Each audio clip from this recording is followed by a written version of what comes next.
สวัสดีครับทุกคนวันนี้เราอยู่กันที่บ้านของโครงการนาราสิริกรุงเทพกรีฑานะครับซึ่งที่นี่เป็นหมู่บ้านจัดสรรสุดหรูตัวใหม่ของแสนสิรินะฮะที่เขาขายในราคา50 ถึง 95 ล้านบาทแล้วผมอยากจะบอกทุกคนว่าณวันที่คลิปนี้ลงนะฮะที่นี่น่าจะขายหมดแล้วครับทุกคนโอเคไปกลับบ้าน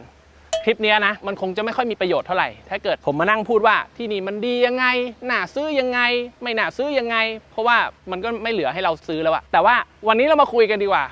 แสนสิริเขาทำโปรเจกต์นี้ยังไง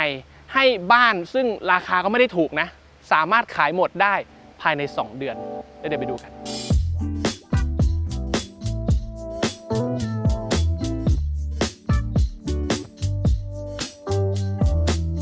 ก่อนที่เราจะเข้าไปดูข้างในนะครับผมอยากจะพูดถึงโลเคชันของที่นี่ก่อนซึ่งเป็นส่วนสำคัญที่ทำให้ที่นี่มันขายดีเลยคือถนนตรงนี้เขาเรียกว่ากรุงเทพกรีฑาตัดใหม่หรือว่าถ้าเกิดชื่ออย่างเป็นทางการเขาเรียกว่าศรีนครินทร์ร่มเกล้าซึ่งแถวๆนี้นะฮะมันจะมีหมู่บ้านเกิดใหม่เยอะมากแล้วก็ไม่ใช่หมู่บ้านราคาถูกๆด้วยเป็นหลักหลาย10 ล้านแสนสิริเขาจะมีที่ดินอยู่ตรงนี้ประมาณสัก500 ไร่เขาตั้งใจจะทำเป็นชุมชนขนาดใหญ่ที่เขาเรียกว่ากรุงเทพกรีฑาคอมมูนิตี้ซึ่งภายในนี้ก็จะมีโครงการของแสนสิริเนี่ยอยู่เยอะแยะเลยมีทั้งบูราสิริมีทั้งเศรษฐสิริมีทั้งนาราสิริแล้วเดี๋ยวก็จะมีบูการด้วยนะครับซึ่ง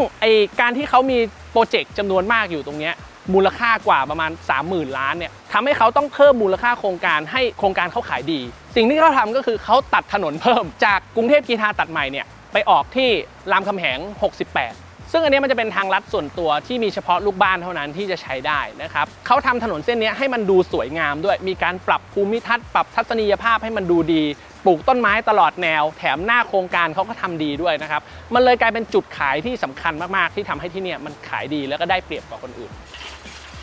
ภายในโครงการนี้นะครับเขาก็จะมีพื้นที่ประมาณสัก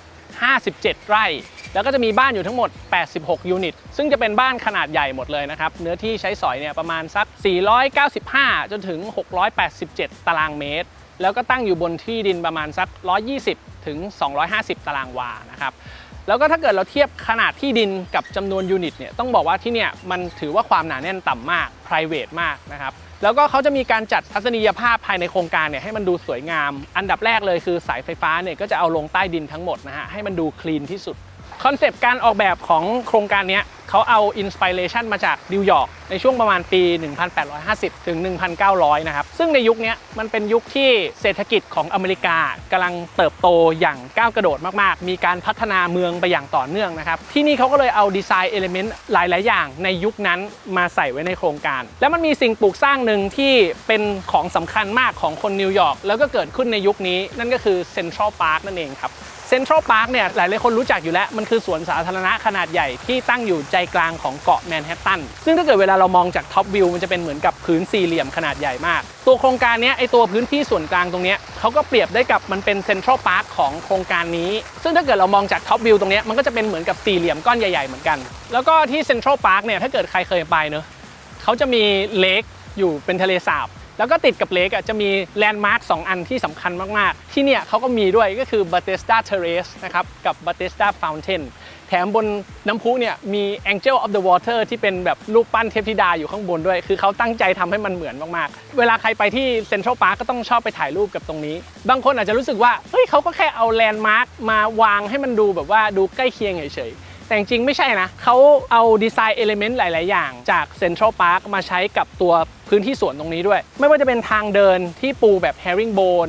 หรือพวกเหล็กดัดแพทเทิร์นต่างๆโคมไฟการวางม้านั่งรวมไปถึงลายฉลุที่อยู่บนอาคารอะไรเงี้ยคือเขาตั้งใจพยายามแบบลงดีเทลให้ได้มากที่สุดให้เรารู้สึกได้ว่านี่มันคือเอาดีไซน์ของนิวยอร์กมาจริงๆแล้วก็ตัวขับเฮาส์ของที่นี่นะครับเขาจะทำเป็นสีน้ำตาลแดงอิฐแบบนี้นะฮะซึ่งอันเนี้ยเขาก็เรียนแบบมาจากตัวอาคารของนิวยอร์กในยุคนั้นเหมือนกันที่เขามักจะใช้วัสดุที่มันเป็นบราวน์สโตนนะครับและอีกอย่างหนึ่งคือถ้าเกิดเราสังเกตเนี่ยมันจะมีจุดที่เป็นเหมือนกับสะพานเชื่อมระหว่าง2 อาคารเข้าด้วยกันใช่ไหมอันนี้คือเขาก็เอามาจากตัวสกายบริดจ์ที่มันอยู่ในย่านเชลซีซึ่งถ้าเกิดใครเคยไปมันจะฟิลนี้เลยมีอาคารสีแดง2 ข้างแล้วก็มีสะพานเชื่อมกันตรงกลางนะครับคนชอบไปถ่ายรูปกันภายในนี้ก็จะมีพวกฟัซิลิตี้ต่างๆที่ลูกบ้านมาใช้ได้ไม่ว่าจะเป็นสระว่ายน้ำห้องฟิตเนสออกกำลังกายห้องประชุมห้องอ่านหนังสือเกมรูมแล้วก็ออฟฟิศของนิติอะไรแบบนี้นะครับแต่ส่วนสำคัญมันคือห้องนี้ครับที่เขาเรียกว่า drawing room นะครับ drawing room ในที่นี้ไม่ได้แปลว่าห้องวาดรูปนะทุกคนแต่มันหมายถึงห้องนั่งเล่นนั่นแหละซึ่งภายในนี้ก็จะจัดการตกแต่งเอาไว้อย่างสวยงามเลยเรียนแบบสไตล์ของแมนชั่นในนิวยอร์กแล้วก็ในนี้ก็จะมีแบบทำเป็นโถงเพดานสูงใส่แชนดิเลียตัวเบิ่มเอาไว้นะครับมีโต๊ะกินข้าวแบบ long table ซึ่งในนี้ลูกบ้านก็สามารถมาจัดแบบ private party private dinner ได้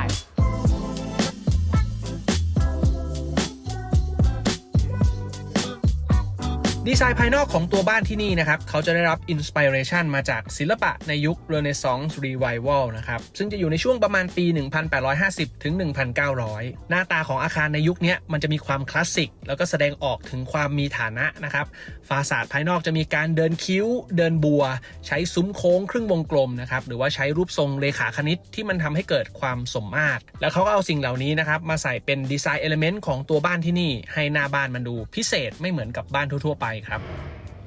อย่างทางฝั่งนี้ก็จะเป็นส่วนของลานจอดรถก็สามารถจอดรถได้4คันนะครับแล้วก็จะแถม EV Charger มาให้ด้วยนะสำหรับชาร์จพวกรถยนต์ไฟฟ้าและที่ผมอยากจะให้ดูคือประตูทางเข้าหลักของตัวบ้านนี้ที่เขาทำออกมาสวยมากเลยทุกคนบ้านในนิวยอร์กเนี่ยส่วนใหญ่มันจะไม่มีรั้วนะครับก็คือหมายความว่าเวลาเราจะเดินเข้าออกจากบ้านก็คือเปิดประตูออกมาปุ๊บมันก็จะเจอถนนเลยแล้วก็หน้าบ้านมันก็จะมีสเต็ปแบบนี้นะครับเพราะว่าส่วนใหญ่แล้วชั้น1เนี่ยมันจะถูกยกสูงจากพื้นถนนขึ้นมานะครับแบบนี้มันก็จะทำให้ยิ่งขับเน้นให้พื้นที่หน้าบ้านมันดูแกรนมากขึ้นแถมก็จะมีแบบโคมไฟเล็กๆแบบนี้เป็นเอกลักษณ์ของบ้านของคนรวยในนิวยอร์กแล้วก็สีของประตูหน้าบ้านเนี่ยเราสามารถเลือกได้มันจะมีสีเขียว Liberty Green อันนี้กับสี Manhattan Blue ให้เราเลือกนะครับถ้าเกิดเราเป็นคนซื้อที่นี่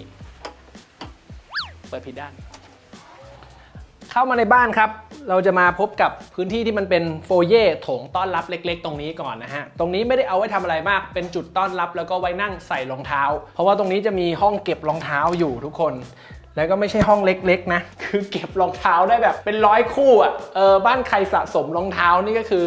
เก็บได้สะใจมาก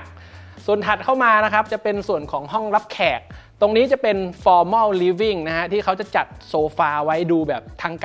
ารนิดนึงตรงนี้จะไม่มีแบบว่าทีวีนะครับแต่เขาจะดู painting ก็ดูภาพเขียนผลงานศิลปะแทนนะฮะแล้วก็ข้างบนนี้จะเป็นแชนดิเลียตัวใหญ่เบ้อเริ่มเลยนะครับต้องบอกก่อนว่าโถงอันนี้มันสูงประมาณ7 เมตร 30นะครับแล้วการที่จะใส่แชนดิเลียตัวใหญ่ขนาดนี้จะต้องเตรียมงานระบบไว้รองรับนะครับเพราะว่ามันจะน้ำหนักเยอะมากเขาบอกว่าอันนี้รองรับน้ำหนักได้ประมาณ200 กิโลแล้วก็ติดรอกไว้ให้เรียบร้อยแล้วสมมุติว่าจะต้องเมนทีแนนเนี่ยไม่ต้องต่อนั่งร้านขึ้นไปแต่ใช้วิธีสาวลอกลงมาได้นะครับแล้วก็ถัดมาทางด้านข้างตรงนี้ผมอยากจะให้ดูบันไดโค้งของบ้านหลังนี้ครับซึ่งสวยมากเลยทุกคนเราไม่ค่อยเห็นบันไดโค้งในบ้านกันมานานมากแล้วนะแต่ว่านี่เป็นอีกหนึ่งอันที่แบบว่ามีขายอยู่ตอนนี้นะฮะไม่ได้มีขายสิขายหมดไปแล้ว แล้วก็ตรงกลางเนี่ยที่เป็นโต๊ะคอนโซลรับแขกตรงนี้คือเขาสามารถวางแกรนเปียโนได้มันจะรับกับตัวบันไดพอดีที่สำนักงานขายเขามีติดตั้งอยู่นะครับผมว่าสวยมากต่อจาก formal living ก็จะเป็น formal dining นะครับตรงนี้จะเป็นโต๊ะรับประทานอาหารขนาด10 ที่นั่ง12 ที่นั่งก็ใส่ได้นะฮะเป็น long table เลยสังเกตการใส่แชนดิเลียไว้ตรงกลางดูยิ่งใหญ่ดูบลิงอลังการมากแล้วก็ถ้าจะให้เพิ่มเติมอีกนิดนึงคือเวลาเขาใส่แชนดิเลียเขาจะอยู่ติดกับกระจกข้างบนเขาจะทำเป็นผนังกระจกเพื่อให้เหมือนกับไอ้ความระยิบระยับเนี่ยมันสะท้อนเพิ่มขึ้นไปอีกส่วนด้านหลังตรงนี้จะเป็นพื้นที่ของส่วนครัวนะครับเป็น pantry ตรงนี้จะใส่มาเป็นครัวของยี่ห้อ Kohler นะครับก็จะเป็นครัวจากอเมริกางาน finishing ต่างๆของอันเนี้ยเขาก็ทำได้ดีเลยทีเดียวทุกคนตรงกลางตรงนี้ก็จะเป็นเคาน์เตอร์สำหรับเตรียมอาหารนะครับส่วนพวกเคาน์เตอร์อ่างล้างจานก็จะวางอยู่ด้านหลังตรงนี้นะครับสังเกตนิดนึงคือตรงอ่างล้างจานเนี่ยเขาจะให้แผ่นปิดอันนี้มาด้วยครับนี่ซึ่งบางคนจะสงสัยว่าจะปิดไปทำไมเพราะว่าเขาไม่อยากให้มันเห็นซิงค์สแตนเลสที่มันดูแบบว่าไม่เข้ากันไม่เป็นอันหนึ่งอันเดียวกันกับเคาน์เตอร์อันนี้เขาก็เลยแถมแผ่นนี้มาให้ด้วยนะครับตรงนี้เป็นที่วางตู้เย็นมีพื้นที่เก็บของต่างๆนะครับส่วนด้านนี้ก็จะมีชั้นวางของที่มันเป็นเหมือนกับลิ้นชักที่มันสามารถสไลด์ออกมาแบบนี้ได้ส่วนฝั่งนี้จะเป็นทางเดินไปยังครัวหลังบ้านนะครับแต่ก่อนที่จะไปถึงครัวเนี่ยผมอยากจะชี้ให้ดูว่าตรงนี้มันมีพื้นที่เหลืออยู่นิดนึงเราสามารถทำเป็นตู้แช่ไวน์ได้เป็นมุมเล็กๆของเราตรงนี้แล้วฝั่งตรงข้ามกันเนี่ยก็จะเป็นจุดสำหรับติดตั้งลิฟต์นะครับจริงๆบ้านหลังนี้เขาไม่ได้ใส่ลิฟต์มาให้แต่ว่าเขาเตรียมพื้นที่ไว้ว่าถ้าจะติดตรงนี้เหมาะที่สุดเพราะว่ามันจะอยู่ใกล้กับประตูทางเข้าบ้านที่อยู่ติดกับโรงจอดรถตรงนี้มันจะมีสโลปสมมุติว่าเราเข็นวีลแชร์เข้ามาเนี่ยเปิดประตูเข้าบ้านตรงนี้ก็ขึ้นลิฟต์ได้เลยนะครับสำหรับบ้านไหนที่ต้องการแบบคนใช้วีลแชร์ส่วนฝั่งนี้ก็จะเป็นทางเข้าครัวไทยครับค ครัวไทยของเขาเนี่ยให้พื้นที่มาใหญ่มากๆเลยทุกคนตรงนี้เขาจะใส่มาเป็นเตาแก๊สกับที่ดูดควันของยี่ห้อ Cooper Busch ก็จะเป็นแบรนด์นำเข้าจากเยอรมันนะครับแล้วก็จะมีอ่างล้างจานวางอยู่ตรงนี้ติดกับหน้าต่างบานเบิ่มเลยนะฮะให้มันสามารถระบายอากาศได้ดีแล้วฝั่งนี้ก็จะเป็นทางเข้าไปยังส่วนของห้องนอนแม่บ้านนะครับ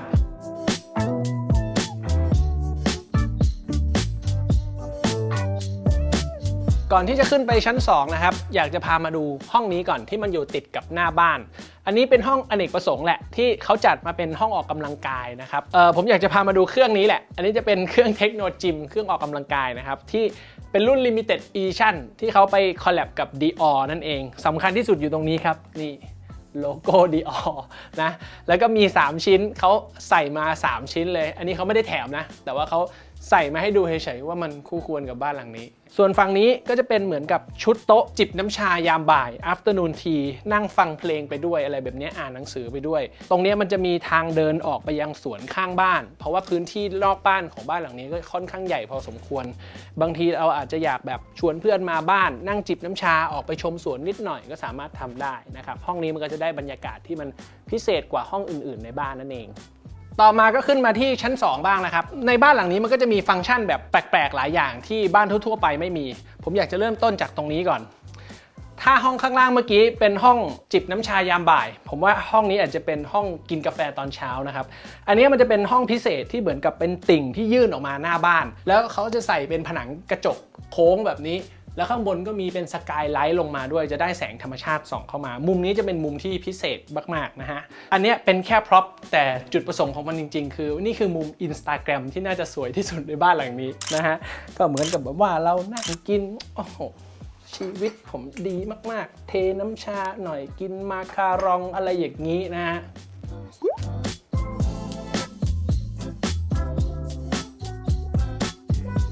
เดี๋ยวห้องต่อไปที่เราจะพาไปดูเนี่ยจะเป็นห้องนอนใหญ่ก่อนเลย Master Bedroom ห้องเนี้ยเขาจะจัดออกมาเป็นแบบโทนสีขาวๆครีมเทาๆนะฮะสว่างๆหน่อยคุมโทนออกมาได้สวยงามน่ารักมากๆลักษณะของตัวห้องนอนจริงๆไม่ได้มีอะไรมากเลยวางเตียงขนาดใหญ่ไว้ตรงกลางนะครับปลายเตียงมีพื้นที่วางทีวีและอีกฝั่งหนึ่งก็จะเป็นส่วนของ Living Area ขนาดใหญ่ที่อยู่ติดกับ Bay Window จะดูแบบแกรนด์มากๆแต่อีกฝั่งหนึ่งเนี่ยจะเป็นส่วนของห้องน้ำกับห้องแต่งตัวห้องแต่งตัวเนี่ยเขาก็จะทำเป็นแบบ walk-in closet เลยแล้วก็พื้นที่ให้มาเยอะพอสมควรนะครับสามารถวางไอแลนด์ขนาดใหญ่อันนี้ไว้ตรงกลางได้ไอแลนด์ตัวนี้ก็จะเก็บอ c เซสซอรี่เก็บของใช้ต่างๆแล้วพวกเสื้อผ้าก็เก็บรอบๆตรงนี้ผมชอบที่เขาเอา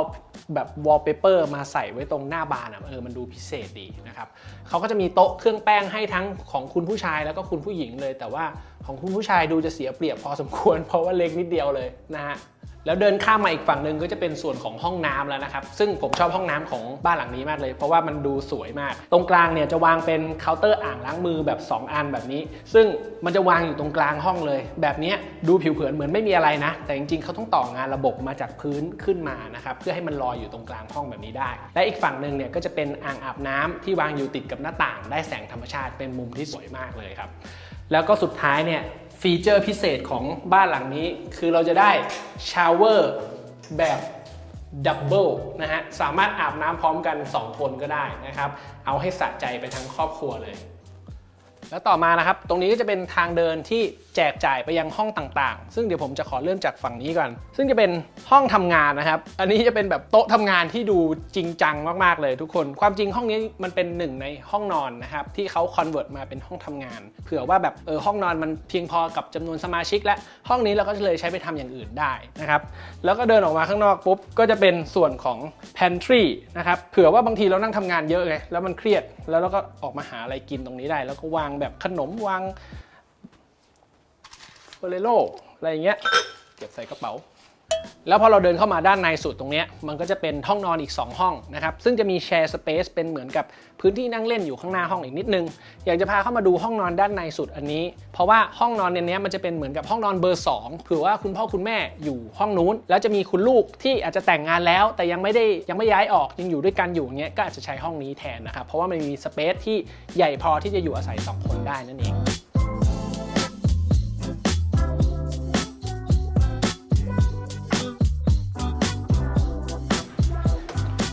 ต่อมาครับผมอยากพาทุกคนมาดูบ้าน Type ที่2บ้างเป็นบ้านหลังกลางนะฮะซึ่ง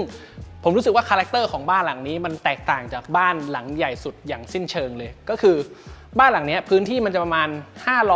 554ตารางเมตรนะครับแต่ว่าฟังก์ชันข้างในเนี่ยเขาจัดออกมาคนละแบบเลยคือตรงกลางจะเป็นโถงกลางแบบนี้นะครับที่รวมเอาฟังก์ชันทั้ง3อย่างก็คือ living dining แล้วก็ kitchen ตรงนี้รวมกันอยู่ในห้องโถงตรงกลางอันเดียวครับเพื่อให้มันรู้สึกว่าทุกๆฟังก์ชันอ่ะมันเชื่อมต่อกันหมดไม่ว่าใครจะอยู่ที่ครัวอยู่ที่โต๊ะกินข้าวหรืออยู่ที่ห้องนั่งเล่นก็สามารถใช้งานรวมๆกันได้แล้วก็บ้านหลังนี้เขาจะแต่งมาอีกฟิลนึงคือพวกผนังอะไรต่างๆนี่จะจัดออกมาเป็นสไตล์คลาสสิกนะแต่ว่าเฟอร์นิเจอร์เนี่ยเขาจะพยายามเลือกให้มันดูแบบว่าดูโมเดิร์นหน่อยอันนี้จะเป็นของ Euro Creation ที่เขาเอามาแต่งไว้อย่างโซฟาตัวนี้เป็นโซฟายี่ห้อคาซีนาผมอยากจะให้ดูว่าแบบลักษณะของโซฟาคือเราสามารถพับพนักขึ้นมาแบบนี้ได้ถามว่าพับขึ้นมาทำไมบางทีเราอยากจะได้แบบพื้นที่รองศีรษะไงแต่ว่าถ้าสมมุติว่าเร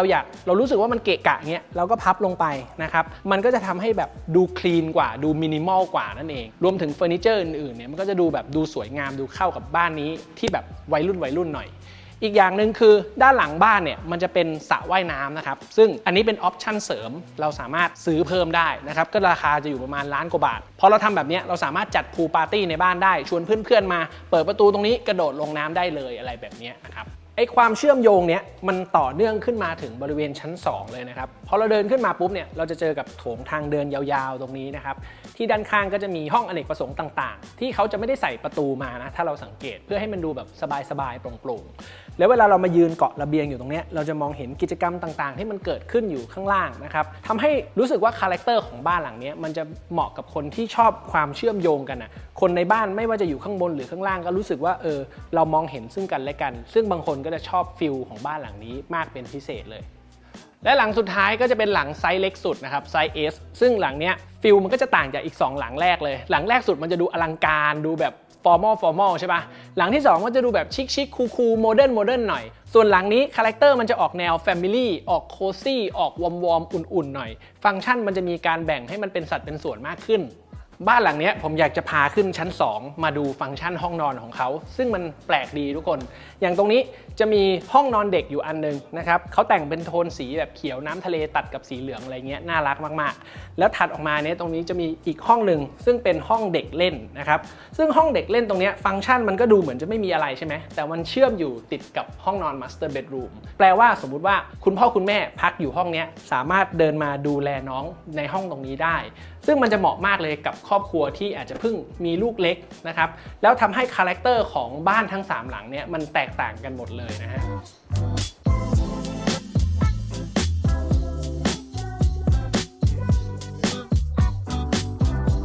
โอเคครับทุกคนจบแล้วสำหรับนาราสิริกรุงเทพกรีฑานะฮะก็อันดับแรกเราต้องคุยกันก่อนว่า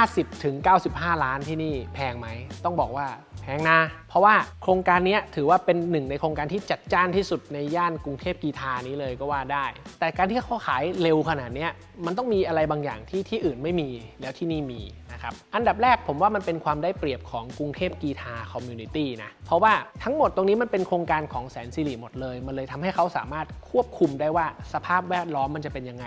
เราขับรถเข้ามาเจอต้นไม้2ข้างทางหน้าโครงการของทุกอันดูสวยงามทุกอันดูดีหมดอันนี้แหละมันเป็นเหมือนกับคอมมูนิตี้ที่มัน Exclusive ของทางลูกบ้านแสนสิริที่อื่นให้ไม่ได้อันดับที่2มันเป็นเรื่องของดีไซน์คือถ้าจะว่ากันตามตรงนะโปรเจกต์เนี้ยรูปแบบโครงการหรือ Facility หรืออะไรต่างๆที่เขาให้มันไม่ได้แตกต่างจากหมู่บ้านจัดสรรทั่วๆไปมากนักแต่สิ่งที่เขาทำได้ดีคือเขาทำถึงแล้วมันน่าใช้งานพาร์ทสำคัญเลยมันคือเรื่องของการลงรายละเอียดของดีเทลดีไซน์เนี่ยมันมีคำตอบให้กับทุกๆจุดว่าทำไมตรงนี้ถึงทำแบบนี้ทำไมตรงนี้ต้องดีไซน์ออกมาเป็นแบบนั้นซึ่งพอมันตอบได้อะมันสื่อไปถึงลูกค้าได้แล้วลูกค้าก็สัมผัสได้ว่าดีไซเนอร์ทำงานหนักแล้วลงรายละเอียดกับที่นี่จริงๆแล้วอย่างสุดท้ายก็คือรูปแบบของตัวบ้านที่เขาออกแบบบ้านมาทั้ง3หลังเนี่ยให้มันมีคาแรคเตอร์ที่มันแตกต่างกันชัดเจน ลูกค้าเดินเข้ามาเขาสามารถตอบได้เลยว่าฉันเป็นคนคาแรคเตอร์แบบไหนเหมาะกับบ้านรูปทรงแบบไหนหรือไทป์ไหนทำให้เขาสามารถตัดสินใจได้รวดเร็วนั่นเองก็ต้องขอแสดงความยินดีด้วยกับนาราสิริกรุงเทพกีฬานะฮะที่วันนี้ก็โซลด์เอาท์เรียบร้อยแล้วนะครับยังไงสำหรับคนที่ F ไม่ทันนะฮะข้างๆยังมีบูราสิริอยู่นะครับแล้วในอนาคตก็จะมีบูก้านมาขึ้นด้วยนะครับส่วนสำหรับทำเลอื่นนะฮะเขาก็จะมีนาราสิริพหลวัชรพลด้วยนะครับที่กำลังจะขึ้นต่อไปถ้าเกิดเดี๋ยวในอนาคตเรามีโอกาสเราก็จะไปรีวิวให้ดูเหมือนกันนะครับยังไงต้องฝาก Subscribe ด้วยนะฮะวันนี้บูมทลิตก็ต้องขอลาไปก่อนแล้วเดี๋ยวเจอกันใหม่บาย